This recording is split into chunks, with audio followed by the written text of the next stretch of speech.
Very welcome to our Big Love Festival. In this session, we are going to have our speaker, who's Ceci Buzón, and I will introduce her to you in a minute.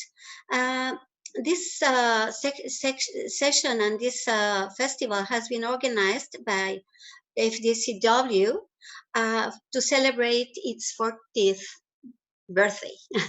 So we're very happy with that. And we are going to share UE programs so you can learn a little bit more about it or develop your compassion and wisdom. And now I'm going to introduce our speaker, who is Ceci Buzón, Cecilia Buzón. She's a facilitator of the 16 guidelines, especially for children. She's been in the foundation for many years. She started with us in 2009, and she is an expert in neuroscience. So you will discover it when you listen to her. She's very good. And we're very happy to see you. And I'm sure you're going to enjoy everything. Yeah. If you have questions, you can ask them in the chat. You just write them so we don't interrupt her in the middle. And at the end, you are going to be heard by her. I'm going to listen to the questions. I'm going to see the questions, and I'm going to give them to Ceci, and then she's going to be able to answer them. I'm very happy to see that you're here, and I'm sure you're going to enjoy it very much, because she's a great facilitator and a great person too. She's from Argentina, and she lives in Patagonia. So you're listening to her from Patagonia. Okay, welcome, Ceci. Thank you, Marta. Thank you so much for that warm introduction. Thank you so much. All right, welcome everybody. Good morning, good afternoon, good evening, all over. It's 3 p.m. in Argentina right now. I know it's 6 p.m. in London, and wherever we are in the world, it is my hope that for the next hour, we can learn a little bit more on how to introduce some of the aspects of universal education to kids, children, and teenagers. This talk is inspired in the Happy Toolbox that was developed last year by the foundation. If you don't have this material, which has been released for free, you can download it from the FDCW webpage. And again, it is free of use for you as parents, caregivers, teachers, grandparents, anybody working close to children and teenagers.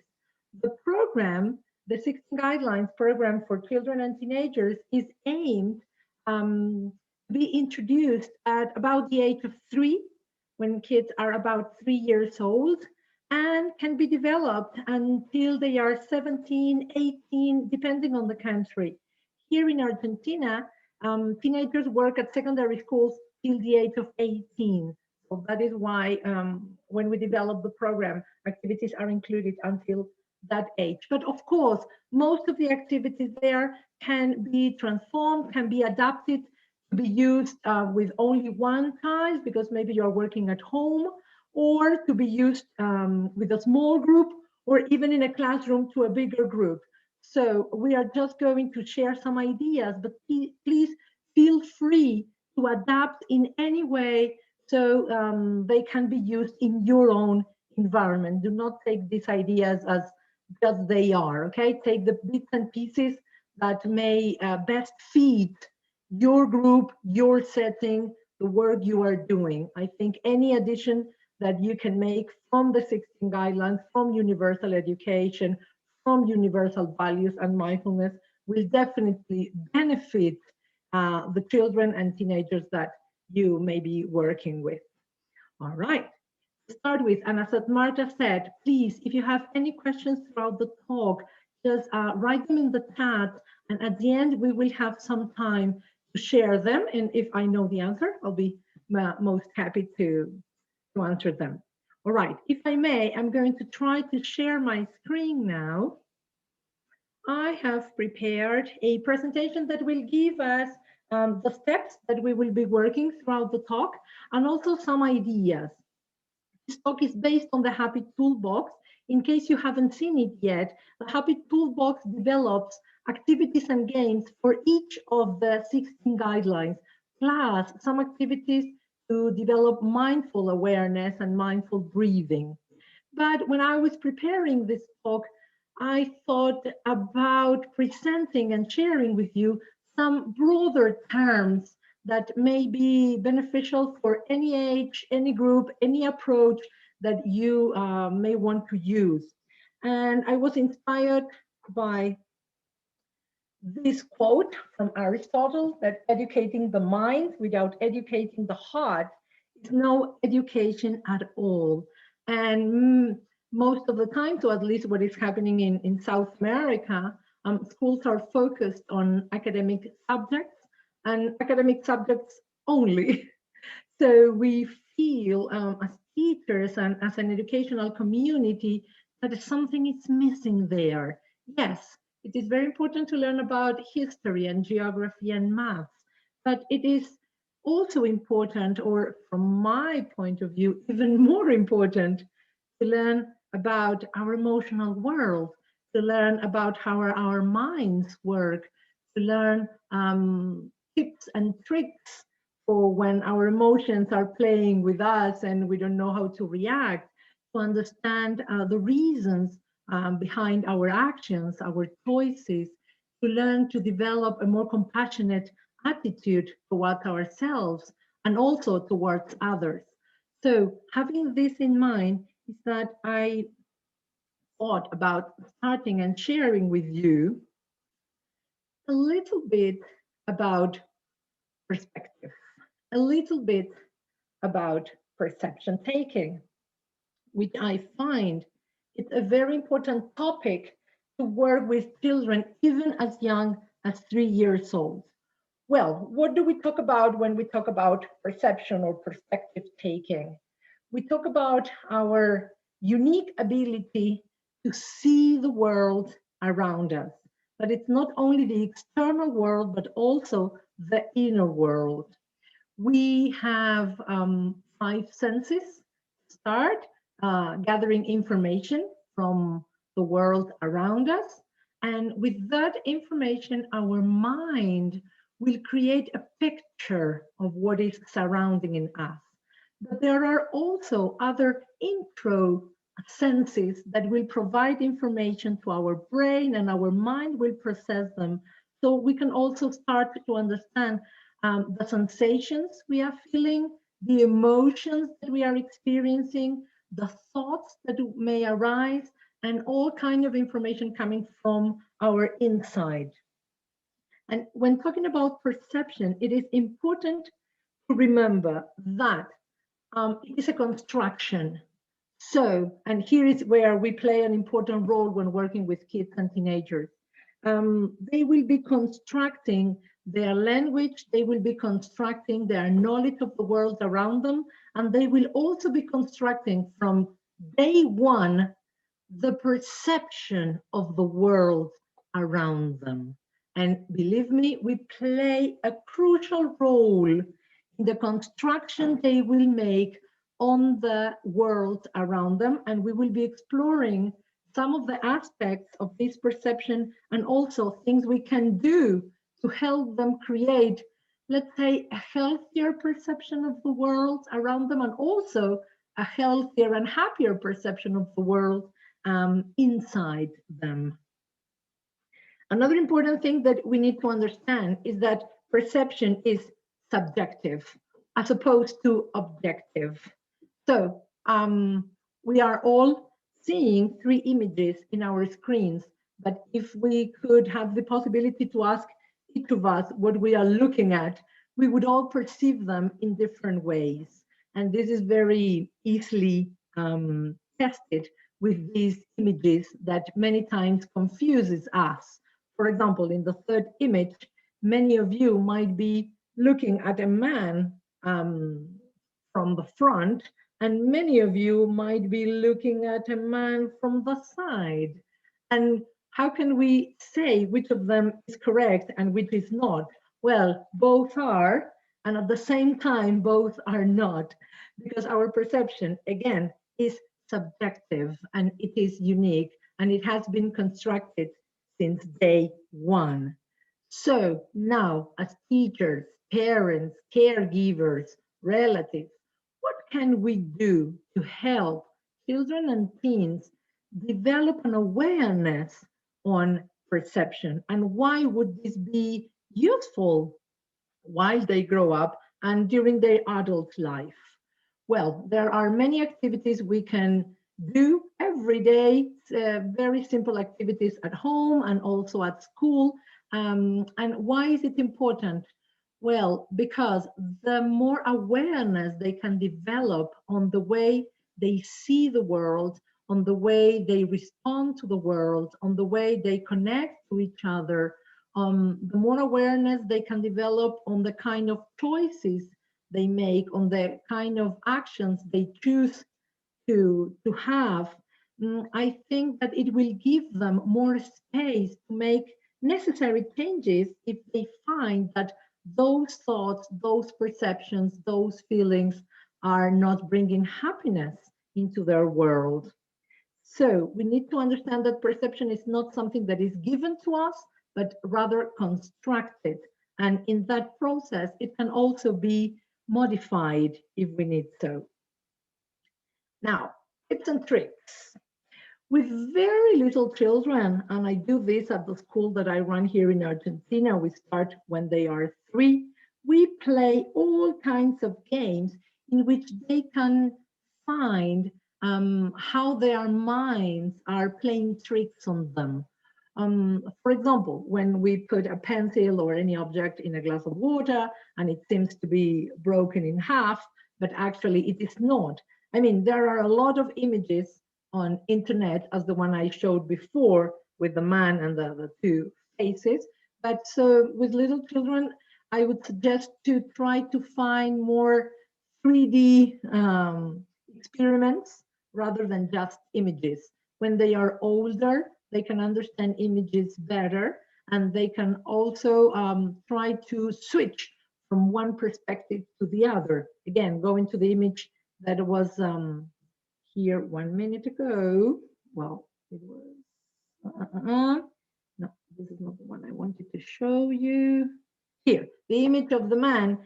It is not going to be until they are 7, 8 and older that they will be able to switch from one perspective to another, all right? So if you try this kind of 2D images with children who are 5, 6, or even younger, it's going to be very difficult for them to switch from one image to the other.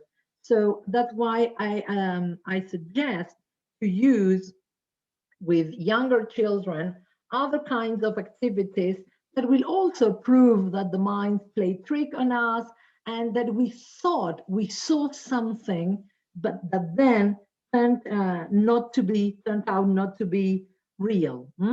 And another activity you can do with children is to have them look at one object from one side and then physically move them, not the object. Just ask them to physically move and go and see the object from a different perspective. So they can investigate, let's say, an animal, a car, a toy, anything, but ask them what they can see by looking at the object from one side, and then ask them to move, leave the object, for example, in the middle of a circle, but then ask them to move and ask them if they can see any other details that they couldn't before. So they will start constructing and building this notion of I don't see everything at once. I might be confused with what I saw. My mind is playing tricks on me. So these games are going to start opening questions and opening gaps to the possibility of the mind playing tricks. So then when a tricky situation appears and you would like to introduce the idea of, can we see at this problem from another perspective? Can we find another angle to see this problem at? They can have the preparation they had through the games to be applied to more serious situations. Then, with older students, when they are about 9 or 10, you can start using, or 8, 9, 10, you can start using 2D images as the ones I showed you before. There are hundreds of them again online. And you can also ask them, for example, this is a game I usually play with them. I divide a group. This is usually played in a group, but it can also be played individually at home. With construction paper, you can prepare, well, a number. We don't know if it is a 6 or a 9, but you can prepare a big number, and you can ask your child or your group of children, if you're going to play in a group, you divide the group into 2, and you ask them to close their eyes. When the eyes are closed, you place the number on the floor, and at the count of 3, you ask everybody to open their eyes, and they have to say aloud what number they can see. Of course, the funny part is going to be that one part of the group is going to shout 6, and the other part of the group is going to shout 9, and then they will get a second of confusion and see, wait, this is the same object. Yes, the object is the same, but is it possible that different people looking at it from different angles are seeing two completely different things? Well, I don't know. Let's give it a try from the other side. So everybody is going to go round the number and are going to stand where the previous group was and have a look at it again. And this will also introduce the idea of stepping into other people's shoes. So seeing the world from other people's eyes. And of course, you will be able to introduce the idea of empathy. So with these activities, you will not only be working on awareness of their own perspective, but also you will be introducing awareness on others' perspective. Is it possible that the mind plays tricks on me? Yes, it is possible. And is it possible that others don't see the things in exactly the same way I see them? Yes, it is possible. So maybe the joke that I found so funny for my partner, it was not as funny as it was for me. And even she felt hurt by the joke, for example. Okay, so this is an ability that needs to be taught and needs to be practiced to be learned. And many times we give it for granted. And we ask little children to look at the world from other people's eyes, and they need to be trained to do so. With older students, this is in my experience in the school, when they are 13, 14, when they enter teenagerhood, we all know that are maybe rough years, we start working on perspective, but in this case on self-image and self-perspective. And one of the activities that we do is we put these big pieces of construction paper glued on the wall, and with markers, we ask them to draw themselves a natural size, exactly in the same size they are. This is after we have been doing several activities on perspective, and of course, no, it's not the first one that we do. And after that, we put the piece of paper on the floor, and we ask this student to lay on the piece of paper, and then another student with a marker will go all around the body, drawing their figure, and then they will do a comparison and see if they draw themselves as tall as they truly are, if they draw themselves thinner, fatter, shorter, in any way, and then they have a comparison with the real self. You can also use some mirrors. So many times we have an idea of our body, we have an idea of ourselves that does not necessarily correspond to reality. So all these are ways in which we can introduce the idea of perspective and perception to kids and teenagers. You will find more in the Happy Toolbox again, but these are just some of the ideas that I wanted to share with you. It is important, again, to remember that perception is a construction of the world around us. And from the perception that we have about the world, it is that we are going to make most of our decisions. It is that we are going to build the relationship with others. It is that we are going to find meaningful relationships for our lives and also fulfilling activities.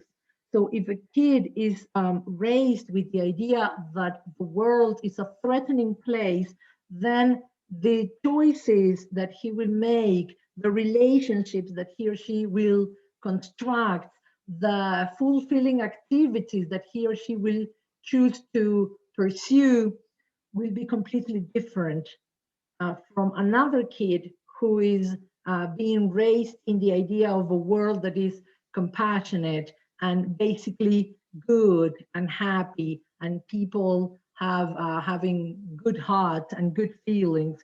So please do not give this for granted. Do not expect children to construct it by themselves.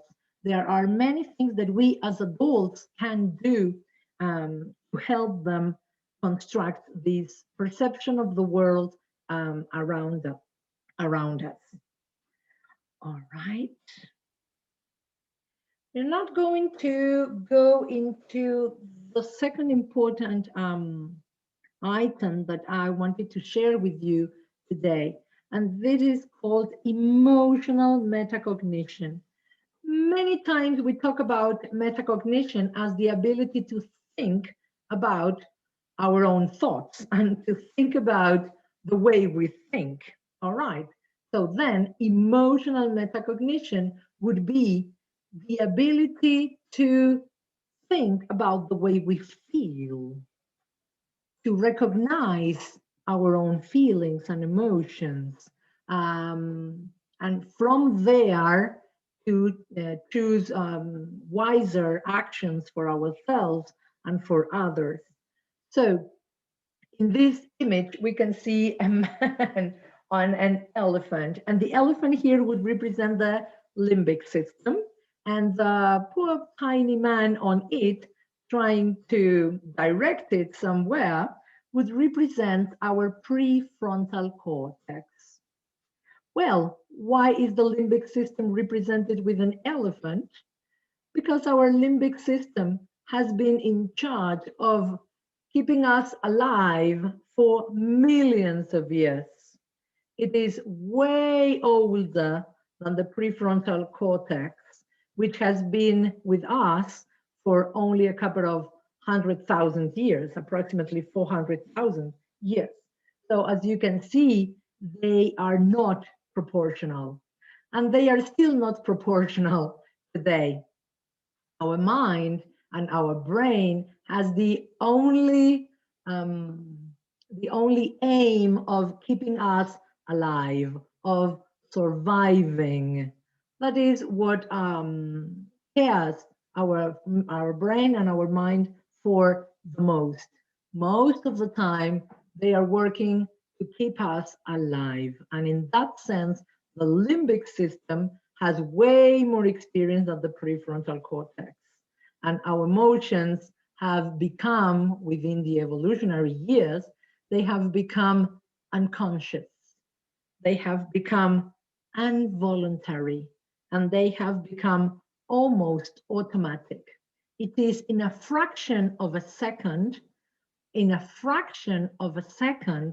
that we are able to perceive something outside, evaluate if that object is threatening or not, and find a response, or better said, a reaction to it. That is what our limbic system does. So most of the time, it is the system that it is in charge, But the prefrontal cortex tries to communicate with the limbic system and tries to regulate what we do with those unconscious, involuntary, and almost automatic emotions. That is the part of the prefrontal cortex trying to direct the limbic system in the human brain. And now we are going to look at ways in which we can enhance that participation of the prefrontal cortex. We cannot avoid having emotions, but we can learn many ways to regulate them. We may have an emotion and we may choose how to act on it. And that is in charge of the prefrontal cortex. We're going to now explore different ways of doing that, that hopefully we can incorporate into our own lives and then teach them to children and teenagers. But please make sure you always practice with yourself first. And the first activity, and the most important one, when we are having an emotion, first it's important to understand that emotions are messages from our perception of the world, from our brains and minds, and they carry a message, and they invite us to act on it. But the most important thing is that they invite us to become aware of them.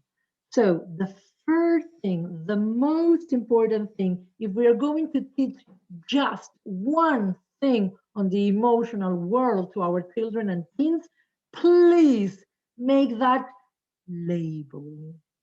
The ability of labeling an emotion, it is the first step to recognize them, to experience them in a healthier way, and to transcend them, and also to choose wiser how to act on them. When talking about emotions, there shouldn't be any shoulds. You should feel like this, you should feel like that, you shouldn't be feeling like this, or you shouldn't be feeling like that. Well, that is useless to say, because the emotions are going to be there. Either we express them or we suppress them. The danger of suppressing emotions is that they will be installed somewhere in our bodies. So it is way healthier, and there are hundreds of scientific studies showing that suppressing emotions will not make them fade away, will not make them disappear. Rather, they will make us sick. So going into the healthy field of emotions, the first thing we need to know, we need to develop how to do is to labeling emotions. And to be able to label an emotion correctly, we need to be taught emotional language, emotional vocabulary. Now, if we had time to play, and I would give you 10 minutes to write down as many emotions and feelings as you could, well, how many do you think you could get? 20, 30, 40 at most? Well, did you know that the human being is able to experience over 100 different emotions? And we only know what, a handful of them? How many different emotions are we aware of experiencing, let's say, throughout a week? Just a handful. We are okay, we are not okay. We are happy, we are sad. Maybe frustrated, maybe angry, but that's it. So, again, try to broaden your emotional language. There are many more emotions than you think. Um, there is a very important resource that, again, it is for free online, and it was developed in 2012, if I'm not mistaken, by the scientist Paul Ekman in request of His Holiness the Dalai Lama. Dalai Lama asked him to develop an atlas of emotions. So he compiled over 100 different emotions, and it is available online. Just Google Atlas of Emotions by Paul Ekman and His Holiness Dalai Lama. And there you will have kind of a dictionary of emotions. It is very important when labeling emotions to try to find the correct one. The correct one. Is it anger that I'm feeling, or is it frustration? Maybe disappointment? Is it fury? Maybe it's just an annoyance that I am feeling right now. And you will know, you will see that if you try this out, when you get to find the right word for what you are feeling in that moment, it will tend to subside. It will tend to be calmer because they need to be heard. They need to be recognized. And then it's like the message has been delivered. Then the second step, after being able of labeling emotions, and this is very important to work with, again, children and teenagers, if they didn't have the opportunity of learning how to do that before, is interpreting the situation. So number one, we try to label the emotion. I am feeling disappointed. And then we need to interpret the situation, like, why? What happened? What made me feel this way? Hmm? Trying to interpret the situation. And in this moment, it is going to be our voice as adults that will play a very important role, because the interpretation of the situation is, again, something that can be constructed, something that can be modified if not useful. And it will also come from our perception of the world. You say, oh, I am feeling disappointed because I was not invited to the party. Okay, that is the situation and that is the labeling. And now, as adults, we may ask some questions to try to shift the perception from I was being left out to, is there a possibility they forgot to mention the party to you? Is there a chance that we can give them a call and see, I don't know, if you can go anyways? Is there, so ask questions to see if the perception can be healthier, can be more useful, instead of being just a rumination of the situation and the bad feeling that will only take you into a spiral of feeling worse and worse and worse every time. So, step number one, labeling. Not just, oh, I feel happy. Just try to see if you can find the exact word to describe what you are feeling, because maybe you are feeling just content, maybe you are feeling, I don't know, joyful, maybe you are feeling ecstatic, and they are all in the family of I am happy, but they are not exactly the same.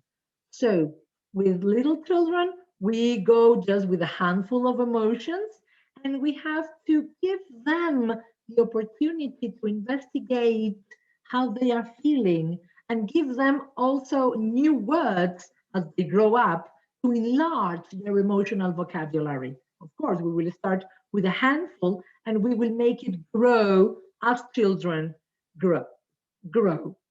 But after labeling the emotion, it is also important to help them interpret the situation in a healthier and more useful way. And we can do that by asking questions about why do you think they are feeling that way? What could the situation might be? How are they sure that the situation was like that? Because you can say, Oh, I don't know, he looked at me in a bad way. And how can you be so sure? Maybe you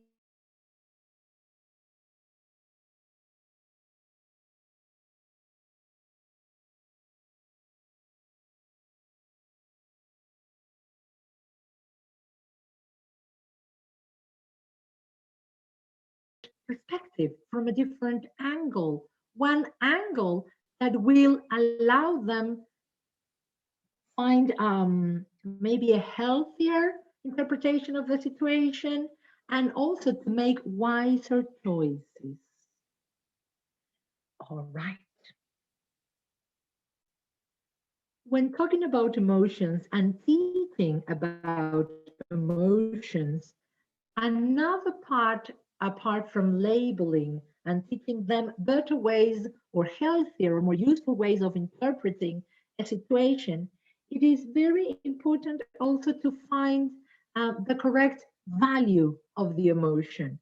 Okay, now I know that I feel disappointed, but from 1 to 5, how disappointed do I feel? Am I in a 1 or 2 scale? Okay, so it's not a big deal. Am I in a 4 or 5? So I am really disappointed. And asking these questions and teaching children to find a value, to recognize the intensity of their emotion, will benefit them because the prefrontal cortex will be working, and so the limbic system will not be in charge anymore, or at least won't be in charge so much. And it will also provide us extra information that will be useful for us when we make a decision on how to act on that emotion. It is not the same acting on a little disappointment rather than acting when you feel strongly disappointed. If you feel strongly disappointed, you may want to wait a moment, have some water, calm down, just give some time and space for the emotion to subside before going and talk to somebody else or going and, try to solve the situation that made you feel like that. So the 3 steps would be: number 1, labeling as accurately as possible. Number 2, stop for a moment and rethink the situation. Is it possible that my mind was playing tricks on me? Is it possible that I thought that they were talking about and laughing of making fun of me, and maybe it was not the case?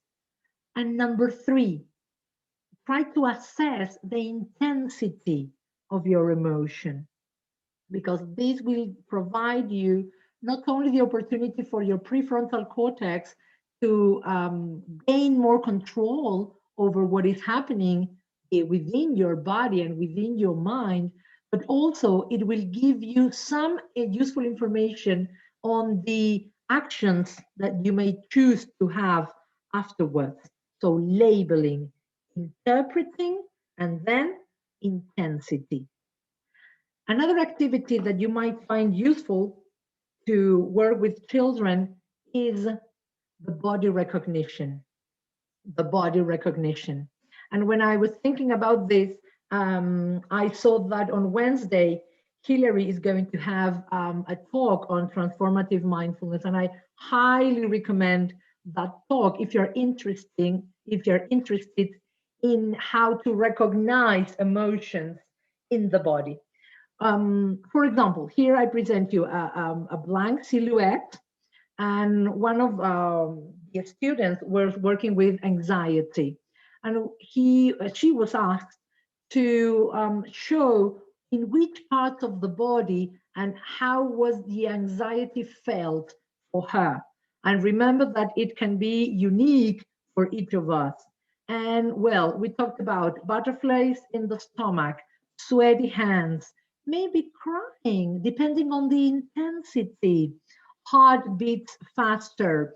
When you're anxious about an exam that you are having, for example, many students manifested that they want to go to pee. They need to go to play more often, play.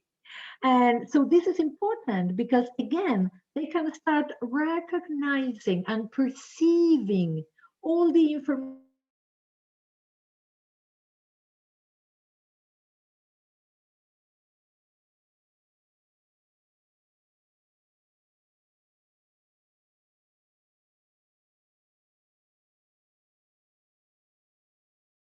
intensity. All this is very valuable information. And also, it is important for them to try to understand the triggers.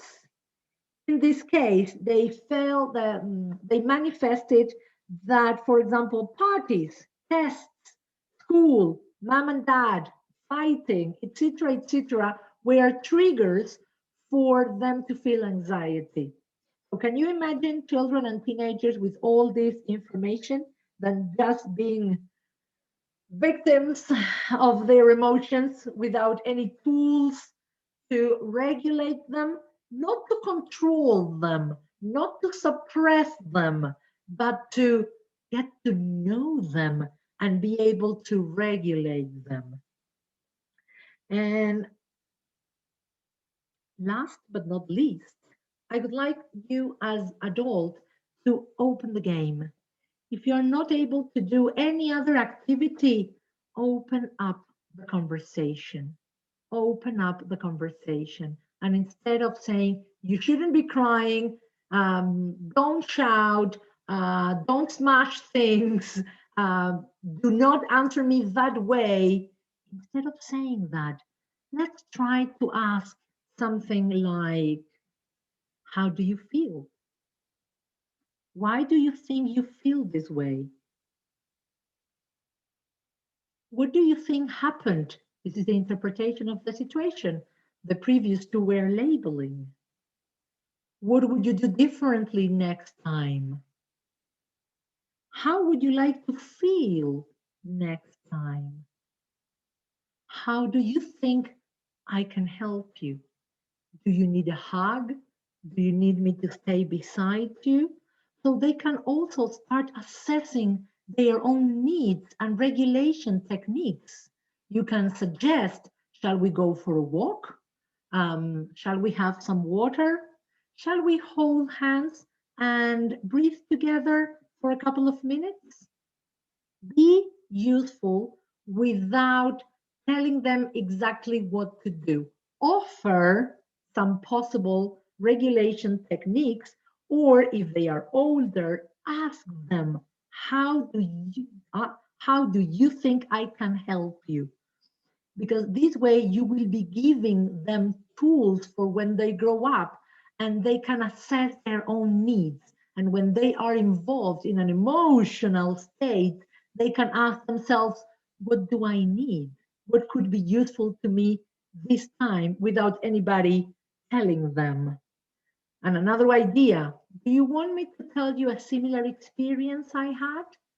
This will change also their perspective. They will take their attention somewhere else. And this is a good opportunity for you to share not only your experiences, there it is. Not only your experiences, but also providing them some learning opportunities. Oh, I see I don't have video because internet in Patagonia might not be working well today. I have, oh, we don't have much time, just 5 minutes, because I have some tools that I wanted to share to show you.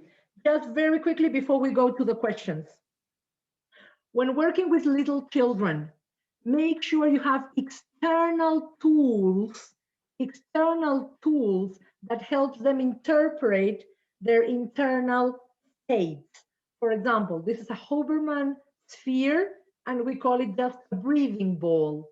So if you want to invite them to breathe, so as to introduce them to some mindfulness techniques, you can have any object that can emulate the breathing movement. It is going to be easier for them to see it outside And within time, of course, this won't be necessary any longer, and they will be able to focus their attention on their breathing alone without anything external. And then when talking about emotions, we have these cards that shows the counter phase of an emotion or a feeling. Here it says confident. And what is the opposite of confident? Shy. I feel shy. So these are, for example, very simple tools. I have another one here that says I feel safe, as opposed to I feel frightened. With these kinds of tools, we will be building their emotional language. There are about 40 figures in this in the box that we have here in the school. Of course, another one, stories, and again, external objects for younger children. Sometimes it seems more difficult to teach emotional metacognition to younger children. This is the color monster, and we did this felt teddy, and each color represents an emotion, and here the monster is all confused, and then he's trying to understand what he's feeling, and so he gives some tips to the children. Say, I feel it in my stomach, it makes me shrink. All the emotions that are commonly, I don't agree with this, but commonly known as negative, tend to shrink the body.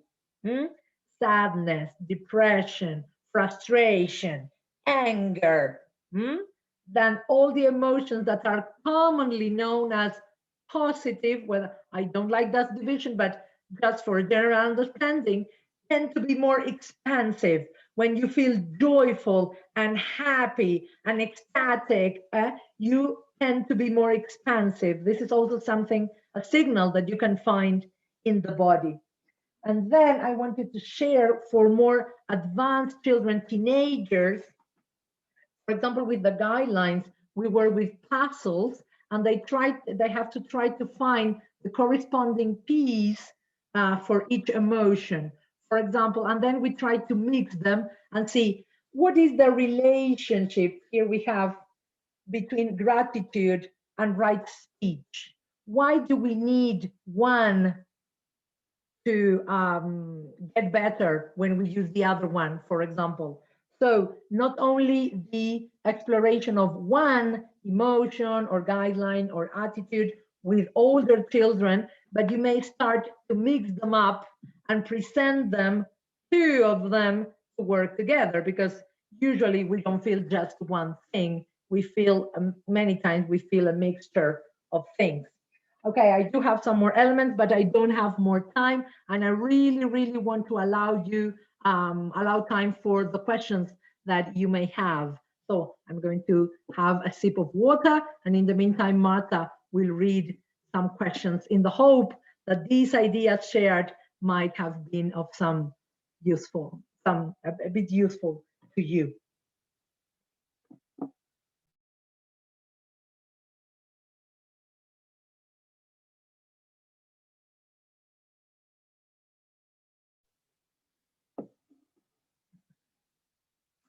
So Martha, I am all yours. Sorry. Okay, sorry, I was mute. Okay, the first question, we only have two up to now, and one is from Marianne, and it says that at what age and how would you introduce the ideas of quantum physics in relation to perceived reality? Well, I don't know much about quantum physics, and I think that all ideas can be introduced at any age, because we are working with mindfulness in babies. But we need to know how. What is the most important idea that we would like to start introducing and talking about? Of course, with a 3-year-old, we're not going to lecture them about quantum physics, but from quantum physics, what is the main idea? What is one concept that you would like to start introducing? And then how can you make it accessible? Like, for example, when we talked about perception or compassion, maybe we can introduce the word itself, but then what experience can we offer to the toddler that will commence the way, the journey to understand the concept, right? So what is the tiniest part and how could we make it accessible? With small children, it is my suggestion that have external objects because they will have a better understanding on what is happening externally rather than just internally. So any object that you find appropriate, you know, cards, teddies, dices, any example in nature, for example, that you find appropriate, rather than just imagine, remember, think about, that is not going to be so useful with a 3, 4, 5, 6-year-old, okay? There is a reason, psychologically speaking, why children do not start primary school until they are 6 or 7. And it has to do with the idea of, if you have read Piaget's work, with the idea, different ideas like conservation of the matter, well, different ideas. So I would say that in the first years, find external objects, 3D objects for them to manipulate, and in that way, start understanding the concept that you would like to introduce. And as they grow up, you can start eliminating the objects and working directly with their inner images, visualizations, imagination, etc., etc. I don't know a lot about quantum physics, but the suggestion would be choose the most important idea or the tiniest part and how to make it accessible through stories, games, objects, and of course, a lot of repetition. It's not that we are going to exemplify compassion just once. We're going to try to find examples of what we want to explain almost daily. All right, hope that has been useful some way. Oh, here I see that Doris has shared the atlas of emotions. Thank you very much. Yes, thank you very much. The toolbox, again, it is available for free for you to download from FDCW's website, where there is free resources. You will find the label of free resources, and you can download it for free, and you will have plenty of activities. Oh, thank you. Thank you. The link is in the chat as well. So there you will have plenty of activities to develop with, specifically with the guidelines, but I think they can be taken further and adapted. We have another question from Jimmy Lloyd, and it says, what is the best way to introduce these ideas to a teenager who may be reluctant to hear them? Please. Well, there are a couple of things that teenagers are not reluctant to, usually. Being a mother of 2 right now, talking from experience, it may fail, but number 1, technology. Number 2, novelty. So do not tell them, today we are going to talk about perception. They will be snoring in no time at all. And these devices, you will have a war against these devices catching their attention permanently. So use technology and put them in a situation that they didn't expect. For example, show them in a video different images of those that you can see from one angle to the other. Challenge them and see, can you find, there is one of a tree, I remember now on internet, there is an image of a tree, and it says that there are 8 faces hidden in the tree. So challenge them, but with some novelty. And after they have had the experience, then go to the reflection. Don't try to do it the other way around, because with teenagers, especially if they are reluctant to, it won't work. But rather, give them food for thought, and those ideas will keep going, spinning in their minds. Just present the novelty and back off. See, oh, sometimes our mind can play trick on us. Interesting. And just leave it there. Leave it there and see what comes after that. So, number one, technology. Nowadays, it will catch their attention in no time. In the scale of attention catchers with teenagers, you have 3D moving images.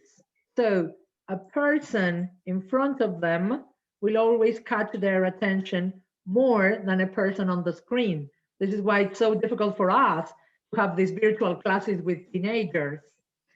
Then 3D static object.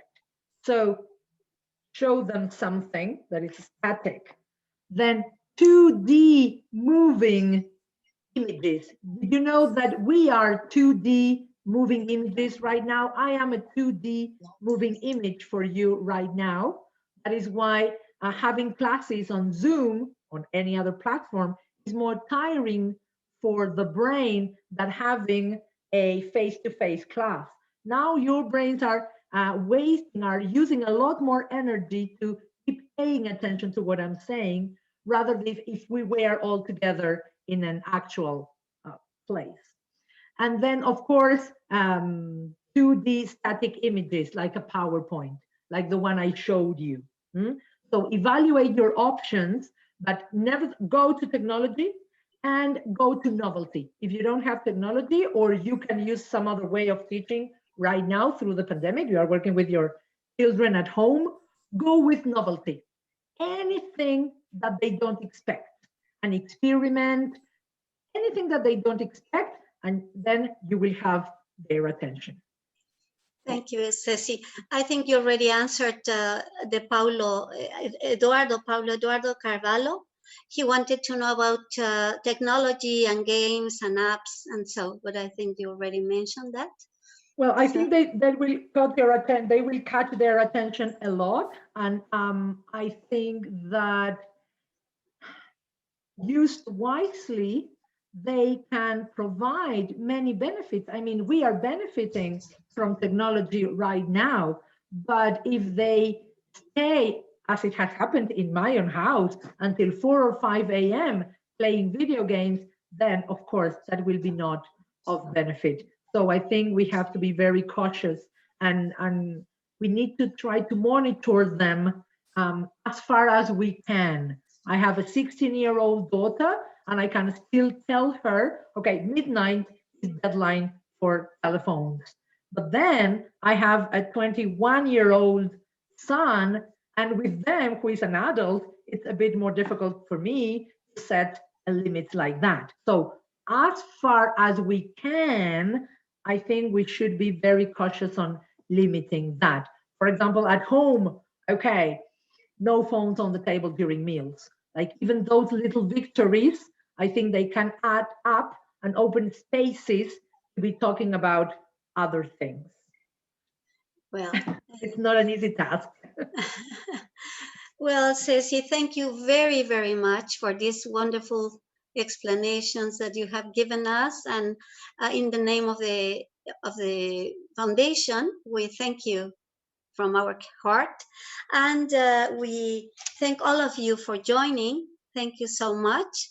And we also want to mention that if you feel that you could give a donation or something, because we survive with that. So if you want other people to be benefited by this, we would need a little donation if you can, in case you can and you want.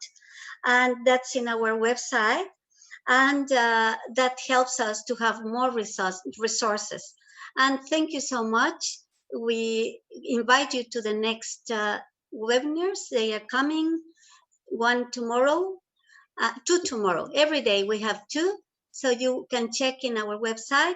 And thank you so much. That's all I can say. Thanks a lot. Thank you so much for your time and attention, in the hope that this had been a very tiny contribution to ours and our children and teenagers' well-being and happiness. Thank you so much. Thank you.